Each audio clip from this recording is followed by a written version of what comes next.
Magandang hapon. Yung mga ibang sasakyan, mga SUV man or sedan, meron silang or merong adjustment sa likod, camber at saka tube. Pagka ganun ay pinakamainam. Kasi yung iba wala. Yung iba halos nag-out of tolerance na. Walang magawa kasi walang adjustment. Kailangan i-modified.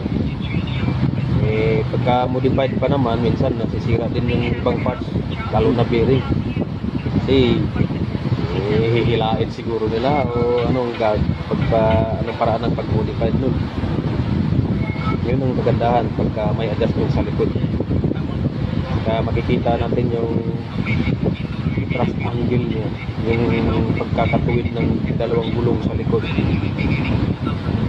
saka ikumpara mo rin yan sa harapan na ito, na ayon ba siya o hindi, kasi magkakaroon ng habit.